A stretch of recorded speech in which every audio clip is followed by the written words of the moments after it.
بسم اللہ الرحمن الرحیم۔ السلام علیکم ورحمۃ اللہ وبرکاتہ۔ الحمد للہ وکفی وسلام علی عبادہ الذین اصطفی، اما بعد۔ حاضرین و ناظرین، یہ درس قرآن نمبر 226 ہے اور آج سورۃ البقرہ کی آیت نمبر 282 کے آخری حصے کی تفصیل بیان کی جائے گی۔ اعوذ باللہ من الشیطان الرجیم، بسم اللہ الرحمن الرحیم۔ ذالکم اقسط عند اللہ واقوم للشہادۃ وادنی الا ترتابوا الا ان تکون تجارة حاضرة تديرونها بينكم فليس عليكم جناح ألا تكتبوها وأشهدوا إذا تبايعتم ولا يضار كاتب ولا شهيد وَإِن تَفْعَلُوا فَإِنَّهُ فُسُوقٌ بِكُمْ وَاتَّقُوا اللَّهَ وَيُعَلِّمُكُمُ اللَّهُ وَاللَّهُ بِكُلِّ شَيْءٍ عَلِيمٌ۔ صدق اللہ العظیم۔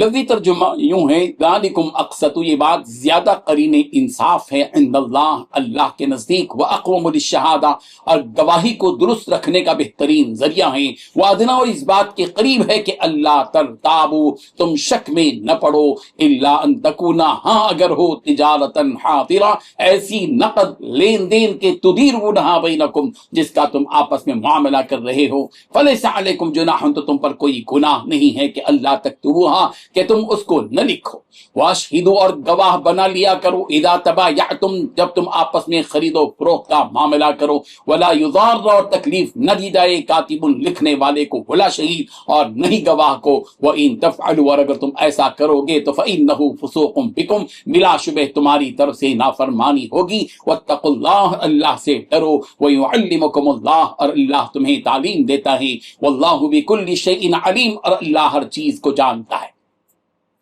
ترجمہ یوں ہے، یہ بات اللہ کے نزدیک نہایت قرین انصاف اور شہادت کے لیے بھی یہ بہت درست طریقہ ہے، اس سے تم کو کسی طرح کا شک و شبہ نہیں پڑے گا۔